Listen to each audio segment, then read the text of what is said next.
that we have lost 8 patients to the disease, bringing our fatality to 399. Of these 8 patients, 6 of them had underlying conditions. Only 2 did not have any underlying condition. We want to send our sincere condolences to the families and friends of all Kenyans who, during this pandemic, have lost their loved ones. Thank you.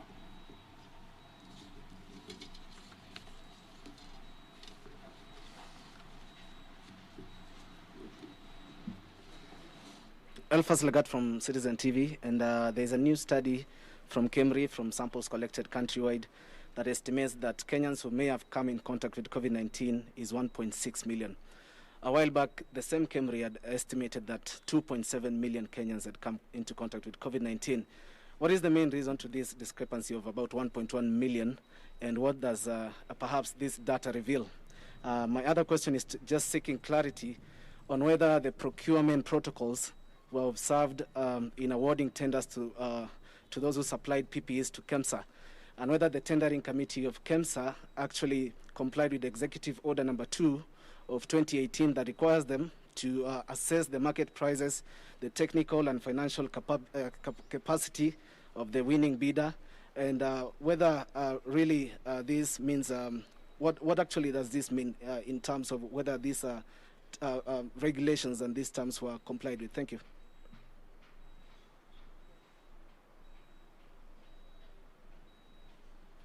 My name is Mwangi Maina from TV47. I have 2 questions. One, the number of foreigners who have tested positive, if we have anybody who came to the country since the country was reopened who have tested positive. And number 2 is that the tendering question, whether there was a pre-tendering or what criteria is the ministry following in awarding tenders through KEMSA. Thank you.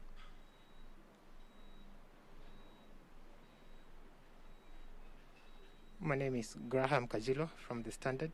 My question is on the issues of deaths. From one of the breakdowns that the ministry has, over 50% of patients who die have underlying conditions. We have about 20 who do not have any underlying condition. Like today we mentioned 2 who do not have any underlying condition, but we have another portion of patients whose data is not clearly known. So I would like to understand what did this patient die from? Did they die from COVID, or how comes you don't have any information on what could be their cause of death? Okay, thank you. Alphas Lagat, you refer to the study on seroprevalence that has just come out. I happen to be an author on that publication. Earlier on, the information that we had provided when we said that there were about 2.7, by extrapolation, 2.7 million Kenyans who have been exposed to the virus, was based on a limited number of samples. Remember, this study looked at blood donors, samples from blood banks, and the number of samples that were available at the earlier time were fewer than the ones now that this study has published this work with. We went on to expand that sample because sampling is very important in research and science, in order to be able to use that sample as a representative sample of the population and make those necessary extrapolations. Still recognizing that blood donors may not perfectly represent our population, I think it is still a fairly good way of looking at the level of exposure of the virus in our community. So that is why it has come down now, because more samples have been looked at in the various regions that we're looking at. And if we look at this Nairobi metropolitan area, which is really the hardest hit, I think the study revealed that at least up to 5.2% of the population is exposed has been exposed to the disease based on the fact that antibodies to the virus were detected in their blood.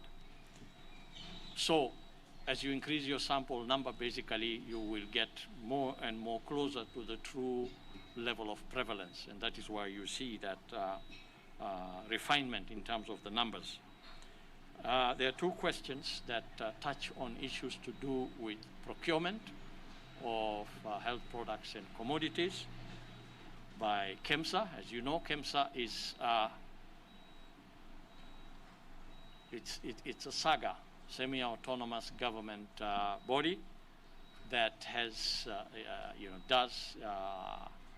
it carries out its mandate of procurement following the laid down laws that govern procurement. And remember that even though we have the Procurement Act, that there are also provisions under circumstances such as the ones that we are going through now, which is a pandemic and an emergency, that there are certain flexibilities that that particular law also allows. I would not want to get into what was done right and what was probably not done right, but I'm sure that we have the relevant oversight authorities that will be looking into that process, whether the process was conducted according to the law, even given the provisions that it is an emergency time. But I think that we shall leave to those agencies to determine. Maina Mwangi Maina, TV 47, I think your question was also related to the tendering, which I have responded to. Kajilwa, yours was largely on the debts and ascribing underlying conditions to these debts. More than 50% indeed do have underlying conditions that are known, whether it is diabetes, hypertension, cancer, or some form of other non-communicable disease, or maybe even a communicable disease. That is what is meant by those underlying conditions. This percentage that you say is missing, the reason that we do not have sufficient information of that is because there is also missing information regarding the condition of these particular patients. It is not very clear from the information that is collected in the various facilities where these patients are taken care of, that sometimes we do not have the complete information arriving here in good time so that we can make that assessment. So often we may have to go back if the information is not complete, that is coming back here to the ministry to determine really what was the condition of some of these patients upon death. But one thing I can tell you is that when we stand up here and say we have so many deaths due to COVID-19, that is actually a confirmed death based on a test to determine that the virus was detected in those individuals, either before death or in some cases posthumously. Okay. So I think that takes care of the questions that were posed. I want to thank you very much. Oh, yes, yes. I can say that I don't think in this number of, we said 22 foreigners today, isn't it? I don't think any of them, and I had explained this earlier, the foreigners, when we talk about them in the context of the tests we carried out, these are residents within the country. Dr. Yaron here, I think he's a Kenyan, but he could be a foreigner who's residing with us and works with us here. And you know, if he went to a facility and was determined positive, the fact that he may not hold a Kenyan passport qualifies him as a foreigner, but he's still a resident of the country. So most of those that we report here are residents in the country. We are unlikely to pick any positive coming in with the opening up of the airspaces because of the stringent protocols that have been put in place for arriving passengers, one of which is the COVID-19 free certificate and the process of screening that takes place.